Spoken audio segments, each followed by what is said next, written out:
Hello, folks. This is Geeks at the Movies, and we're back again for another Shane Reads. What did Shane read this week? Batman, Volume 1, The Court of Owls. As always, the Jacob gave me The Court of Owls. I read it. I'm going to give you my thoughts. But before I do, Jacob, can you tell me just a little bit about this?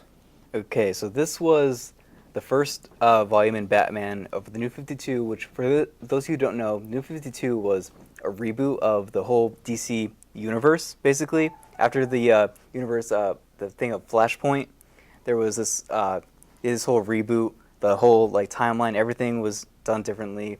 This is the new. This is the first. So this volume. is a new continuity, kind of like the Star Wars, They get rid of the old stuff. Yeah, they brought some stuff over from this, but it's basically a new continuity. Everything's different, all that kind of stuff. But in this storyline, there's some murders going around, people being murdered by saying with these things where people dressed up as owls, all this kind of weird stuff that's going on. Batman's got to go investigate, do his detective stuff, all that kind of stuff.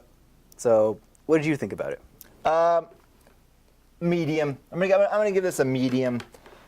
I would never particularly invest in what was happening. It always felt to me the whole time, because Batman's very stubborn about this at the beginning, that there's no owl gang, that this guy Talon doesn't exist, blah, blah, blah, blah. That's okay, whatever. But I felt to me like inevitably it's obvious that they do exist. It's going to happen. It's called the Court of Owls. I see the name I see the title, the Court of Owls. And for the first half of the freaking comic book, it's like, no, that's not there. Yeah, it is. That's what it says. It says right there, folks. That's what it says. So that really annoyed me, how stubborn Batman was being. One thing I did like about it, I like seeing they had cameos and maybe small bit roles for some of the other players. Like we saw Nightwing. I don't know anything about Nightwing except that he used to be Robin, and I don't like Robin as a character, but Nightwing seems plausible. Yeah. It's like he's like 19. I enjoy seeing that. The art style is, I call this like the standard modern comic book style. I see this kind of art style used in other places too, other geek stuff, like Magic the Gathering cards have adopted this kind of art style, which I find rather generic nowadays. We were in another short read that we did, we were talking about God Loves Man Kills, an X-Men comic book with a more traditional style.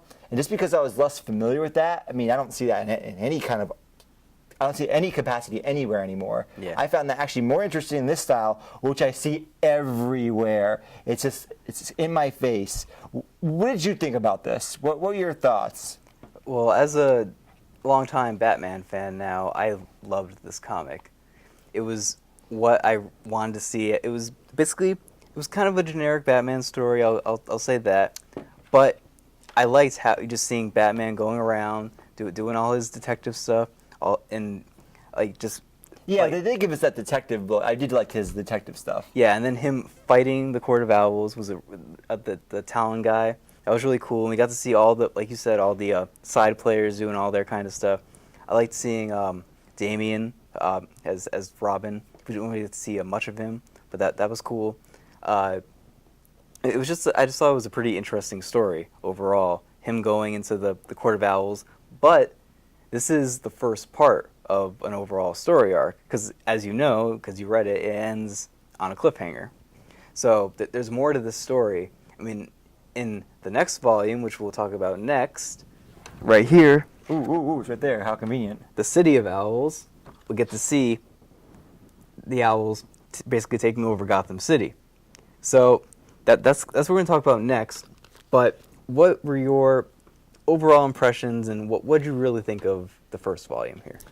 First volume overall, it was, like I said, there was parts I liked and parts I didn't like. I liked the detective stuff. That was neat. I thought the art style was a little bit generic. It's good art. It's not that it's bad art. It's just I've seen it a lot, so I kind of got used to it. It's like if they have MCU films and they're the same kind of style each time. It might be good, but you get bored of it. So I prefer like a little more variety. I wish my biggest issue though was Batman's this bizarre stubbornness and I remember like the few comic books I read when I was younger, this kind of happened a lot with Batman when he had interactions with Robin, like on the animated series. So no, you're wrong. I'm Batman. I know everything, Yeah. and then he'd always be proven wrong. It was kind of like on the X-Files where Scully's character is always proven wrong. Like, there's a person that always says one thing and they're just proven wrong. They're like the skeptic, and then they're always proven wrong. Yeah. And Batman ends up playing that role. It's like, well, I know what's going on. I'm the Batman. It's my city. Another thing that was a little weird is there was also quite a bit of exposition here with Batman like thinking out his thoughts and what he's going to do. But in the difference between this and God Loves Man Kills, we talked about before, the whole exposition thing, it was more just him. It had more depth to it, I thought.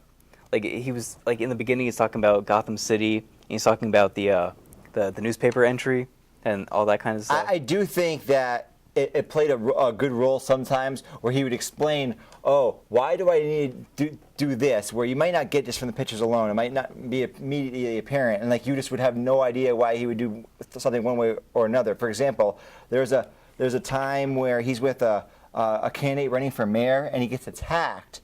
And he says in his head, and we read it, oh, I got to make sure to make this look like a lucky punch, because if I just start beating this guy up and just wrecking him, they're gonna be like, whoa, well, Bruce Wayne, what he's a master fighter? That doesn't make any sense. Yeah. Right? So that's fine. And of course, another problem I had was, why is he wearing armor? Why are these little knives cutting him? I know I bring this up all the time, but it's like, dude, after you got cut up this many times, bludgeoned, beaten, maybe you want to have a little bit of something. Well, here's a little teaser for the next volume. There might be a part with some armor involved. Ooh, the Jacob has got me intrigued. Anything else you wanted to say about Batman Volume 1, The Court of Owls? Well, just going back to the art style thing, I actually really like this kind of art style.